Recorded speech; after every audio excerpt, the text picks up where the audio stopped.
Thanks for tuning in to the Marvel Movie Minute. Want to skip those pesky ads and get early access? Become a member at truestory.fm/join and discover all the other great perks that come with it.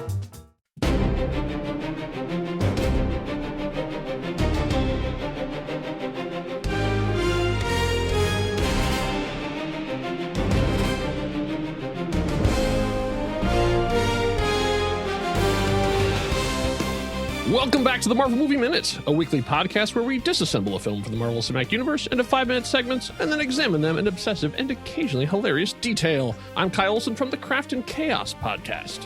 I'm Pete Wright from True Story FM. I'm Matthew Fox from the Star Wars Generations podcast, where we're about to cover Maul Shadow Lord! Rob will not be joining us today as he is in the finals of a Mortal Kombat tournament. We wish him nothing but fatalities, animalities, and babalities. Today we'll be discovering the dangers of commuting as we examine minutes 26 through 30 of Captain America, the Winter Soldier from 2014, directed by the Russo Brothers. We rejoin Nick Fury and his extremely handsome and totally trustworthy pal, Alexander Pierce, during their chat. Nick discovered someone else had been using his S.H.I.E.L.D. account and is asking Pierce to delay Project Insight until he can investigate. Do you think this is Pierce using his authority at the office for inappropriate personal favors? HR would like to know. Oh, yeah, I suppose. We have two people at the top colluding, bending the rules just to shoot their purposes. Mm-hmm. Here is where all respect to good Nick Fury, because he often is on top of the ball, but here is where he missed the ball, or dropped the ball, I suppose, is the proper phrase. Because has Nick Fury ever been able to get Tony Stark to do anything? Absolutely. Right. He's never gotten it. Never. He should have immediately been like, Mr. Pierce, why are you asking me to do something that Tony Stark is not going to some girl's birthday unless she's turning 18. And yes, I mean that to be as creepy as it sounds, because that's Tony Stark. That's the only time he's going to Well, okay, maybe if the mom's hot. Maybe if it's like a, Spider-Man situation. But otherwise, like, Pierce has to know Nick Fury's never getting Tony Stark to do that. Well, I mean, it's a whole room full of lies at this point. I mean, I'm just saying. I think that should have been one layers. more cue to Nick Fury of like, something's awry. Right. Just calling Hill is not going to be enough. Yeah, it reminds me of there was an actual party that one of Robert Downey Jr.'s friends got him to appear at. Like, my son loves Iron Man. You have to come. And so he did. And then the kid was absolutely destroyed because he thought Iron Man was going to show up, and then just this guy walks in. Just Tony.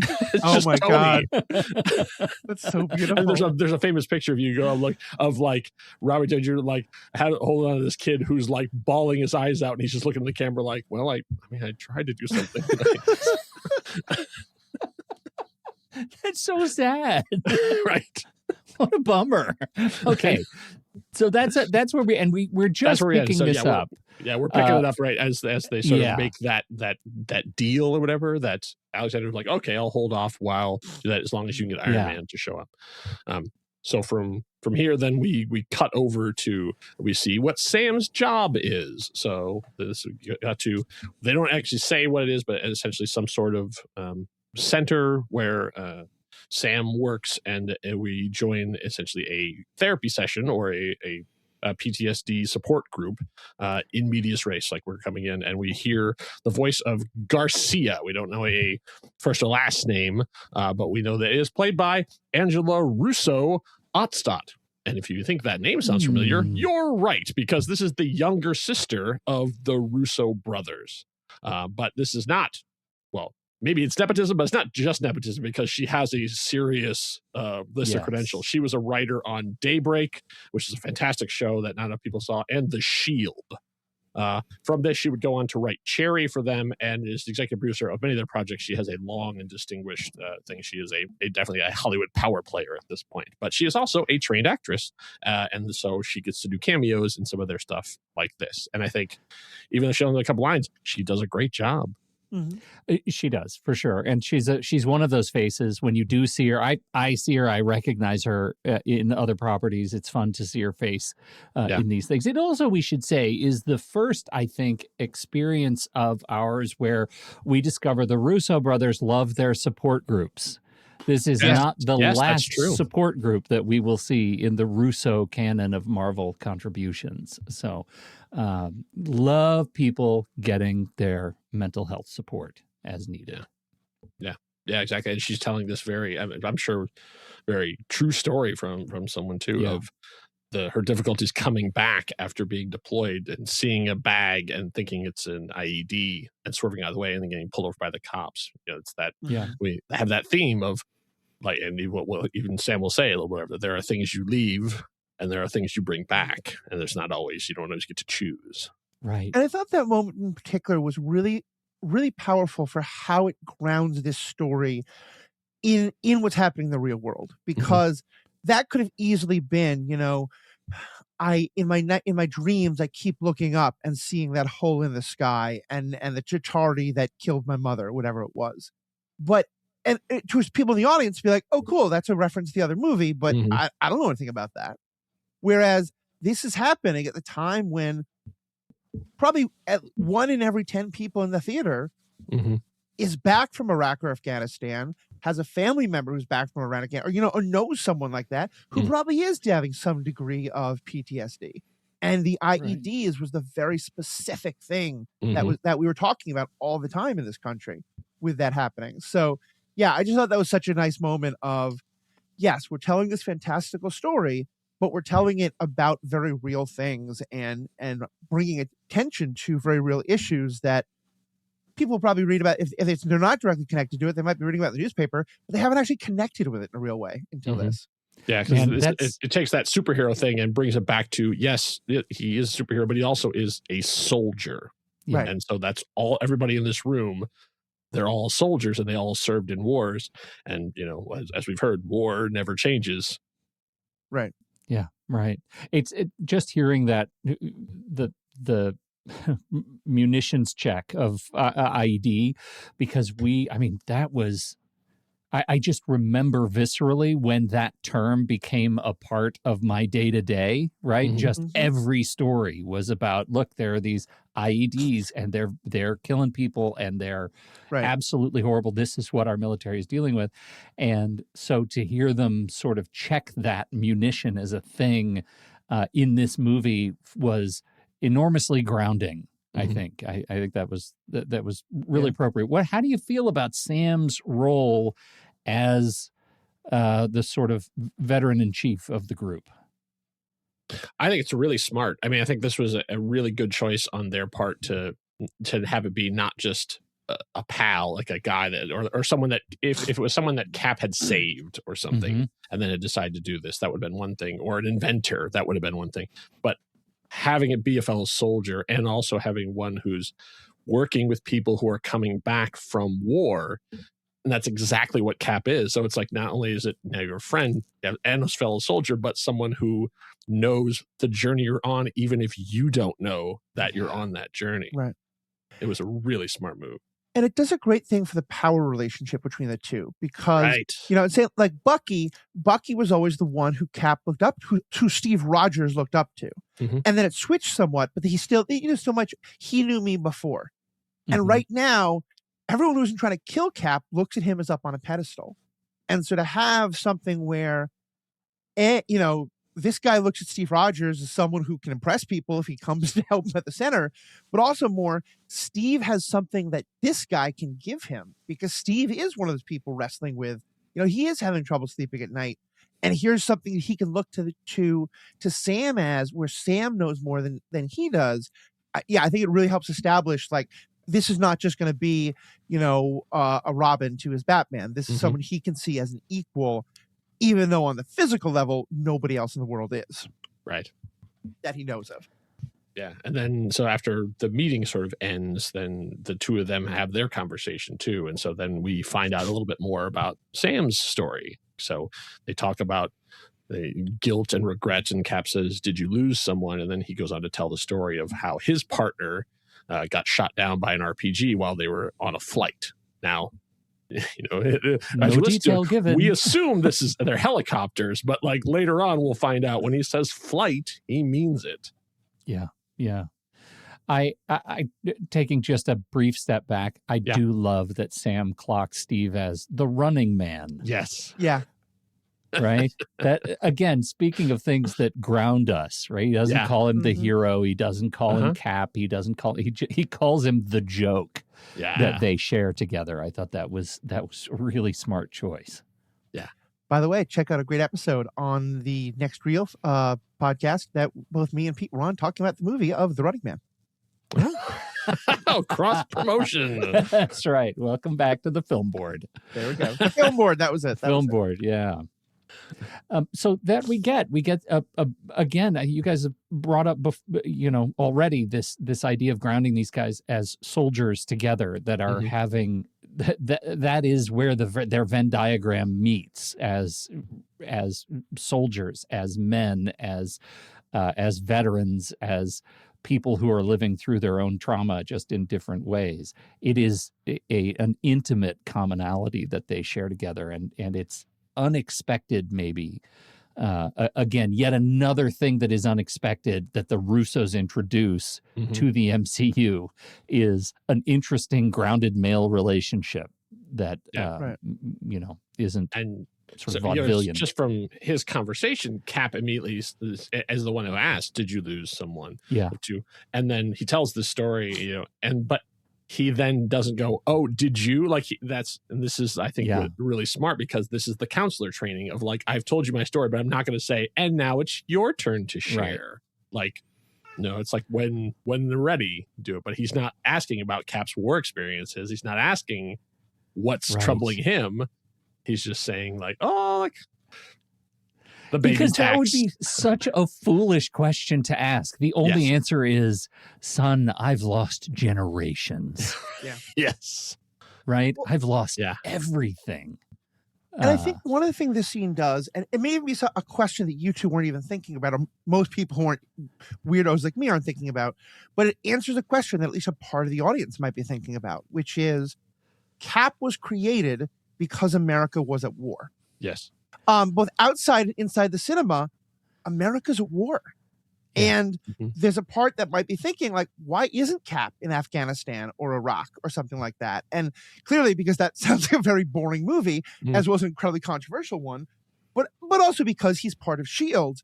But I feel like this does the thing of acknowledging that this guy who was created to be a soldier in America's wars, we're at least connecting with the fact that America is fighting wars at the time that this movie is taking place. And so I feel like that the connecting to soldiers is important, but it also does it in this very specific way that kind of addresses, the kind of thing that somebody might walk into the theater going, wait, why wasn't this happening?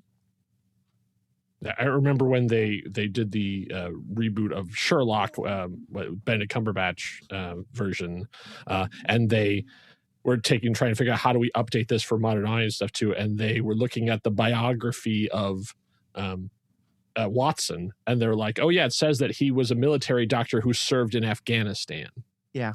And like, that's from the 1890s or two. And by the time he came back, we were at war again in Afghanistan. So they didn't have to change anything. I was like, wow. Yeah, apparently the British press, who were critical of what was happening, had a field day with like, look, Sherlock Holmes shows we've been in Afghanistan. Anyway, we're now way off on tangent. Yeah, I was saying, but it's a great point. Circle. It's so important. That, I'm glad you brought it up. It comes back around. But yeah, then we kind of see that Sam once again sort of shifts into that his professional mode and sort of starts to feel out like essentially, why are you here? Like, he doesn't actually flat out say it, but it's like, you're not here to just see me. Like, I sort of mentioned that this place, but I didn't say like, come by anytime. Like, you'll stop, like you can talk to all the soldiers. Like, Cap is there, and maybe even he doesn't know why. But Sam has started to sort of pull that out of him. Like, are you going through something? Like, are you, and they asked him the question, like, are you thinking about getting out? Yeah. And Cap and sort Steve of like doesn't know. Have answers. Yeah. Right. it's fascinating. And the scene doesn't quite end, right? It's not like Steve walks away. Like there's something that continues between these two men as we cut away to something different. We're not invited to that part of the conversation, but I'm deeply curious what it is. Yeah, I promise you a million fan fictions have continued that conversation. So you're saying there's an answer.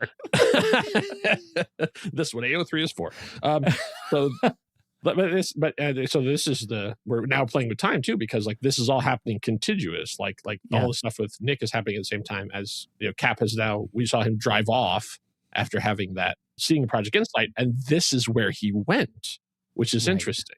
It's like after talking to Peggy and stuff too, like he immediately was like, oh, well, there's this guy. One other guy who might just have the kind of spirit that I need to decompress with after seeing what I've seen. But, we could sit and knock on trauma stuff, but, this is still an action movie. And so there's action to be had. So then we cut from there after ending on the question of what makes you happy, and Cap saying, I don't know. Yeah. Which is an interesting place to leave him as he's about to have this huge adventure. Then we cut back to Nick Fury, who is driving in the 2007 Chevrolet Tahoe, driving through the streets of Cleveland. Washington D.C. This is where it's been shot. And so he has apparently a very sophisticated onboard system for it, because he immediately calls Maria Hill, and we see a little picture of her pop up. So Maria Hill, of course, introduced in the Avengers movie, played by Kobe Smulders, another fantastic character that has shown up numerous times, and in my head is still out there having adventures. Oh yes, let's just remove that little piece. She She's retired. A super spy, so she retired to Los Angeles, and she's trying to hook up with that handsome psychiatrist on Shrinking. It's going to be fine. Yeah. Here's the thing: have you ever said, "I'll be there in X time," and someone says to you, "You have Y time," and thought that was a rational, nice thing to have said to you? This is one of those TV movie things that always drives me crazy. They do it in Star Trek all the time. Yeah, like, I need 12 hours. You have 4. You have 4. If it would take me 4 hours, I would have said 4. Pete, I'm going to suggest that it is perhaps that either A, you and your partner have phenomenal communication, or that you don't remember the early days of childhood, because I have had some moments where I have groggily looked at my phone and texted my wife and said, hey, thanks for being on duty. I can be out there in like 20. And she texts back, no, you'll be out there in 5. Yeah, you're 3. Hey, I'm having fun at the card store. Is it cool if I come back in like 30 minutes? She's like, no, you have 5. Back here in 10. I'm just saying there's a context. Okay, there's a context. Yes, I may have aged out of those sorts of demands. This is one of the things that happens in this minute. She says she's somewhere else. Mm-hmm. She says, I'll be there in 4 hours. He says you have 3 under deep shadow conditions. Ooh, deep shadow conditions. So scary. That's my 9 Inch Nails cover band. Yeah, it's a good one. I can already see the cover. Uh-huh. So Maria Hill, welcome back to the chat. I'm glad to have you. And then Fury acknowledges things are not going well. Yeah. So I wonder what, in his head right now, what are the next 3 hours? Yeah. Like, what is it that he is going to be doing? Or what was his plan before things are about to get derailed? Right. And did we expect the 3 hours to begin right that minute? Yeah. Right? Because he hangs up and there we are. He is now being surrounded by these cars of generic authority. That's right. We hear the voice of his thing. This is the voice of Robert Clotworthy. He has 199 credits on IMDb. Wow. He is a prolific voice actor. He was, for us nerds, he was the narrator of Empire of Dreams, the making of the Star Wars trilogy.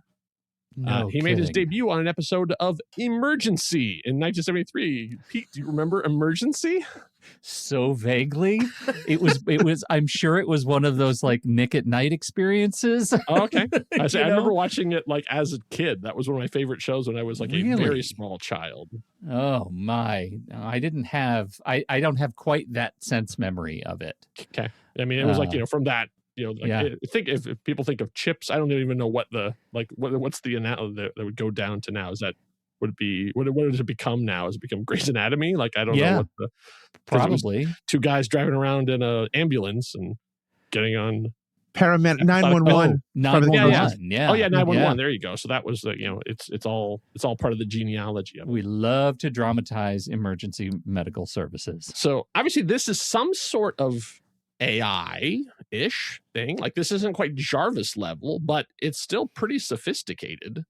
Do we have a name for what this thing is? I mean, usually they're acronyms, but I don't have any suggestions for what this could be. I want to make a joke of how it's not that super over advertised thing that they put in a lot of American cars today, but I can't remember the name of it to make the joke. So OnStar? OnStar, yes. It's definitely not OnStar. Yeah. Right. It's CarPlay Platinum. That's OnStar?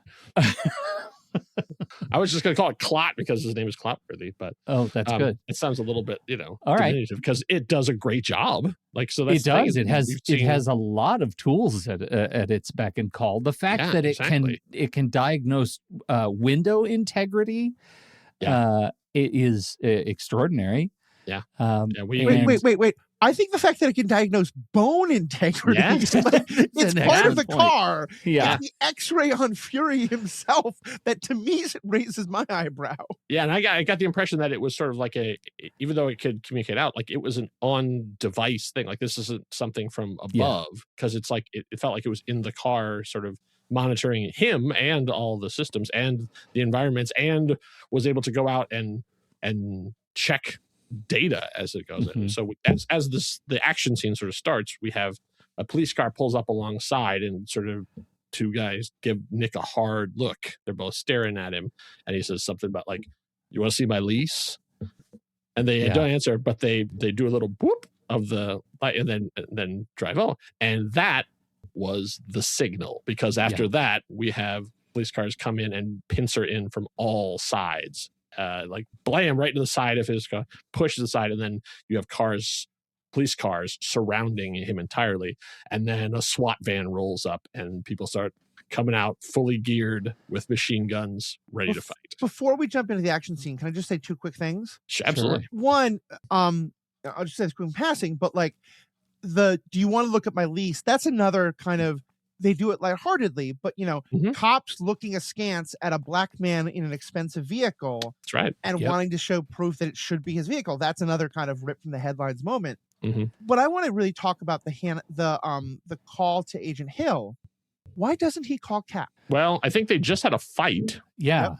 So I don't, and also Cap has just shown he doesn't like this shadow world, all of these things.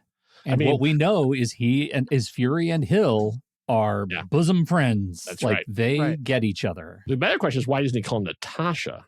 Because that seems like amazing. But all of this happens very quickly. Like that could have very much been the next call. Yeah, and I think it's interesting that he doesn't. And I think you're right as for why, even though he's like he went to Pierce to say let's slow down in part because of Cap, but still I think he still sees Cap as a little bit above it all, and he's not sure Cap would come. Right. Or, whatever it is. Okay. Now onto the action scene. Yeah. So then from the impact, then Clot essentially says that Nick's left arm has been fractured, and we see a little X-ray thing pop up that it actually is scanning the inside of the car and the outside of the car. It's, like I said, it's pretty sophisticated. It's not a ridiculous bit of future casting, right? No. Like you can kind of see, give us some years and our cars will probably be able to do that sort of stuff. Yeah, and hopefully take orders from us, as this one does, and not from some far off authority. Right. Because it even when it wants to do these things to help, it follows orders. Like Nick says, not yet, and it waits. Yeah. So we have him trying to and we also get to hear, this is another thing I really like, because there's always the question of my wife got angry at one time when I talked about the Matrix fight scene in the entryway when they're storming the castle, essentially, when they go through the metal detectors. And I was like, yeah, I mean, those guys there's just cops doing their job. Like, two armed terrorists attacked them and they fought back. And she was like, you ruined it for me. Like, it's so amazing. And I was like, well, I mean, like, those guys don't know that they're in the Matrix. Like, they're just like, hey, people are trying to blow up the building that we're sent to protect. Well, so wait, are you suggesting that these guys attacking Fury are just regular cops who don't know? No, see, that's why I think they did well in this. Oh, good. Is that CLOT then says DC Metro shows no units in the area. Yes, so right. What we know, Futuros know, is eventually these are Hydra agents. Yes. Yep. So these are either SHIELD working as Hydra, or like they are full-on Hydra agents dressed in this thing. And so therefore, go nuts, Fury. Yeah. Like, we all are okay with the bullets are flying. We're okay with all these guys being taken out because these are neo-Nazis, and they get what's coming to them. So there is a place where the car says damage detected, I'm going to give you the anesthetic injection. He says, wait, and then get me out of here. Propulsion systems offline, rebooting, which seems like, oh, thank goodness the AI is programmed into it. The number one customer support response to any problem with your computer. Right. Have you tried rebooting? Yeah. And they just build it into the system. I was relieved. And it just rebooted that system, not itself either, too. Right, because he never lost conversation. Yeah. Although I do think that was a fun little kind of additional joke, because do you know what doesn't need to be rebooted? An 85 Chevy. Like, the idea, because there's a bit of a horror moment of, I just want my car to turn on and the engine to turn and the wheels to turn. What do you mean my computer has to reboot? Like, and I thought, to me, that's a great little moment of like, yeah, this car is pretty advanced, but sometimes you want analog still. Yeah, right.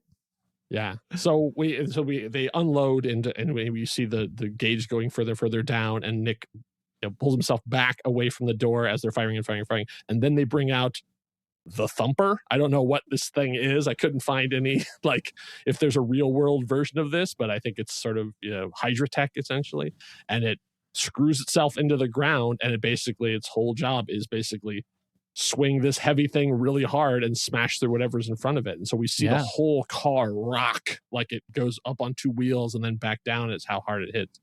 And CLOT keeps warning him, like this, they're about to get in, like the window's going down, and Nick keeps delaying, like, hold off countermeasures, hold off until they get to 1%. And then we find out what countermeasures are, which is a mini turret that pops out of the center console. The center console. And then Nick just like unloads on these guys. And it's one of these great, like, he waited until the absolute last second when it was down. Well, they're all nice and close. Window, yeah. And then let him have it.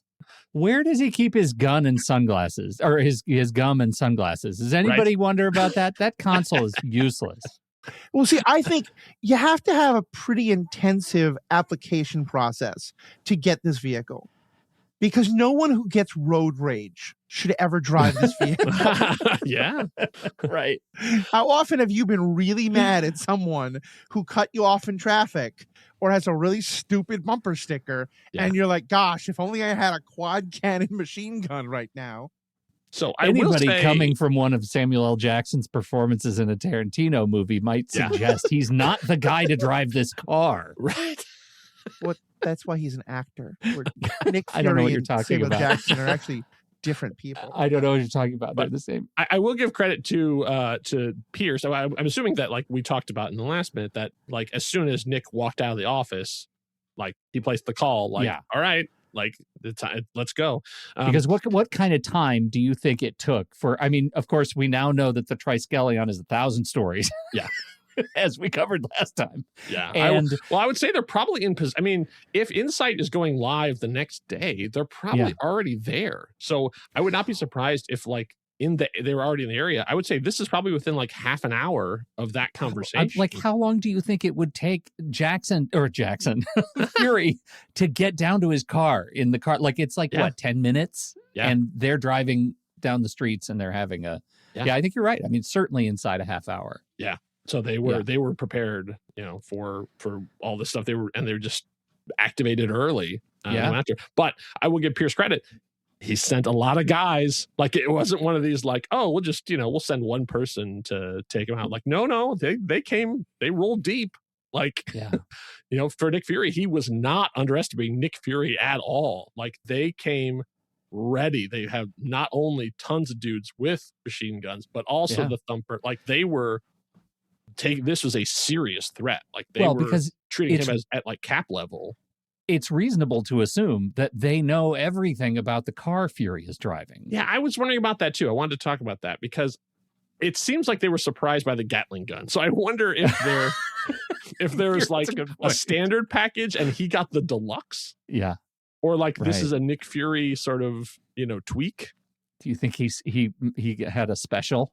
Do you think he got it? Like, maybe he got it from Tony, right? Like, maybe this is. I mean, the presence of the kind of Diet Jarvis suggests that, and because like obviously Nick Fury can't go into Avis or like Toyota and be like, can we design this car? Yeah. But would he be so paranoid that he wouldn't tell people in his own organization about the defense measures of his car? Absolutely, he would. Absolutely. Yes. Fury 100%. Yes. On board. Yeah, actually, the more I think about it, the more I think, Rob, you're right that. Probably this might be a SHIELD vehicle, but like it's Stark who probably did a lot of the. Well, Stark's sort of out of the weapons business, but I think there's plenty of people out there that would be happy to do this for money. That's, where we leave it is we kind of leave it in the middle. Yeah. Essentially, the systems come back online. The Clot starts driving the car while Nick is still firing out the window and then trying to figure out. So it's already running routes, and then eventually Nick does take over. But then we have a lot of swerving through. I was thinking a lot of like French Connection and Bullet because they do the camera mounted on the bumper, which I love. Like when you do that low angle and having the cars swerve in front of it and stuff too, it adds that extra element to the thing. And they start listing all the systems that are offline because they tried to go for flight mode. And that is, it turns out like, great. Whoa, hold on. That is a long SHIELD tradition. Like there's lots of panels you can see of Jim Steranko drawing Nick Fury in a flying Corvette. That's where Lola comes from for Agents of SHIELD fans. And so apparently this has that built into it, but it is offline. And the only thing that we find out is working is the air conditioning. Which in DC, I think people would appreciate. Yeah, that's a pretty high priority. Right. Yeah, it was on a swamp after all. I think that the drive is ultimately really interesting, and I look forward to whatever happens next. It has a really great heads-up display in this car. It is exciting, and then we're on a high shot, and the minute is over. This is not one of those mic drop 5-minute ends. We are in situ. Yeah. And I also will give a special shout out to Henry Jackman, who we've not talked about before. Like, this is where he gets to really do some nice work with the score, like that percussive, like that perfect action sort of music to go along with our first sort of big now on vehicle action scene. I don't have it in my head right now. Is this related to a Fury theme? Do we have a Nick Fury theme? Like we have the other particularly. Hero themes? No, it doesn't really have and there's not even like a SHIELD sort of theme too. It's just, like even the Cap theme is like, I was reading some of the reviews of this and a lot of the sort of soundtrack nerds did not like this score. And a lot of it was because they didn't use much of Alan Silvestri's stuff from Captain America: The First Avenger, which I think was a smart choice because we're trying for a very different feel. This is the theme of the military-industrial complex. Yeah. That's what we get, and it's great. It's modern. Like for 2014, this is a very modern score as opposed to a lot of strings and that. Yeah. Well, and it also helps to highlight. I was debating whether to get into this earlier. I'll make this kind of a quick moment, but that's a lie. I won't. But the to me, because going back to the Sam scenes. To me, I think one of the things that's kind of a subtle part of Cap's story and all this, but is there in the back of our heads, World War II is the last good war. That's the last war where like we don't have a ton of controversy over like why did we fight it and stuff. And in that movie, in Captain America, like he's killing not only Nazis, but like Nazis who think Hitler isn't prejudiced enough. And so and so much of this movie is taking place at a time where every time America sends troops somewhere, there's a lot of controversy about it, and a lot of people unsure about it, and a lot of debate back and forth. Are we the good guys and stuff? And so yeah, so to me, the more we can make a break with that, and the fact that we're doing that even down to the sound, I think is just very fitting for what this movie is doing. That's a really good point, right? Yeah. It is. You don't get a traditional orchestral hero theme for being the military-industrial complex in 2014. You don't get one of those. Yeah. And also, I think it's funny, just sort of the above table of this is that when Samuel L. Jackson was cast in The Avengers, one of the things he said is, please don't make me run. Like Samuel Jackson has notoriously bad knees, and even though he keeps his action movies, he's like, I don't want to. And of course, he does in the movie. He has to run a bunch of times. And now I like that in this one where he gets his big action sequences, he gets to sit in the car. Yeah, and I was like, well done. He's not a diminutive frame. No. Sam Jackson. No. And watching him crawl around across those two seats is, I mean, it's hard not to empathize. What it means to get himself across that turret seat or armrest.